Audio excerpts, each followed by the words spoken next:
Le cœur du village, c'est l'histoire d'une incroyable aventure humaine. Tout un village qui se mobilise avec un objectif commun. Au départ, un bâtiment du patrimoine local laissé à l'abandon. Les villageois voudraient le transformer en un lieu utile pour tous. Mais avec la crise, pas question que les seuls fonds publics financent tous les travaux. C'est la solidarité de tout le village qui va permettre à ce rêve de devenir réalité. Pour s'investir, les bénévoles ont deux possibilités.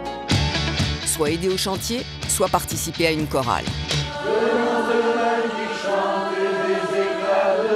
Sur le chantier, c'est une architecte spécialiste du patrimoine qui doit orchestrer les travaux. Il y a une histoire du bâtiment, il y a votre histoire et il va falloir conjuguer les deux. Elle pourra compter sur l'énergie des bénévoles. Et en maçonnerie... J'ai tout faire. Agriculteurs, retraités, commerçants, lycéens, ils vont tous prendre sur leur temps libre pour mener à bien les travaux. Je me dévoue à prendre ce petit chantier de peinture. Bonne volonté, mais aussi manque d'expérience seront au cœur du chantier. C'est dégueulasse comme travail. Fais gaffe, ça c'est mortel, ça oui. Il y aura un budget, mais surtout des délais à respecter. Tout doit être terminé en 100 jours, pas un de plus. On n'a pas ni l'argent, ni le temps. Ne vous énervez pas, on va y arriver. Le projet est d'envergure, alors une chorale d'amateurs est créée. Elle doit organiser des concerts payants pour aider au financement des travaux. La chorale est dirigée par un chef de chœur expérimenté. C'est moi le chercheur de chorale. Les choristes, jeunes, moins jeunes, J'entends la musique, là. lycéens, retraités, tous vont apprendre à chanter ensemble. Oh, mais j'y arrive pas. Pour remplir les caisses, la chorale va tout tenter. Chanter dans un supermarché, faire du chant traditionnel dans l'église du village, travailler des standards internationaux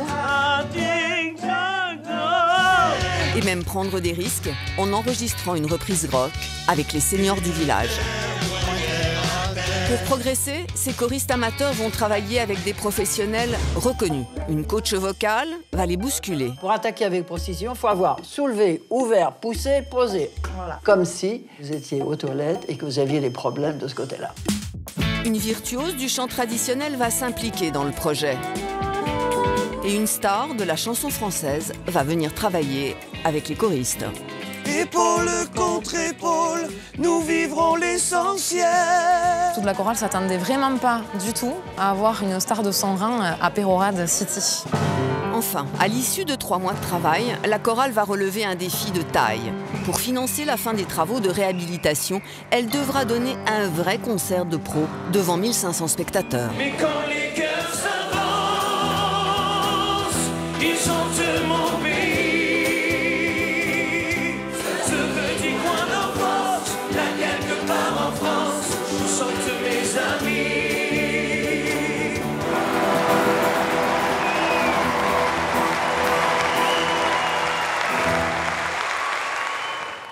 Pendant ces 3 mois, les villageois vont vivre des choses inoubliables. Des personnalités vont se révéler. Qu'est-ce que tu fais dans la vie? J'étais fonctionnaire de police. Et elle m'a dit, si tu te décharges de cette carapace, tu verras que tout ira très bien pour toi. Certains vont surmonter la maladie. Par le chant, j'oublie ce problème. C'est une très bonne thérapie. Des adolescents, mal dans leur peau, vont trouver leur place. Je me suis senti accueilli, hein. Ils arrivent comme ça, tout le monde me prend dans ses bras. Mais surtout, la chorale va permettre à beaucoup de prendre confiance en eux. Une chose est sûre, bien au-delà d'une histoire de chorale et de chantier, le cœur du village raconte une belle aventure de solidarité. Et on sera fiers de dire que tous on a mis la main à la pâte. Je suis content de vous connaître, vraiment. Je suis fier de ce qu'on a fait ensemble. Merci pour tout, fiston. Merci. Après ces 3 mois, les villageois ne seront plus jamais les mêmes.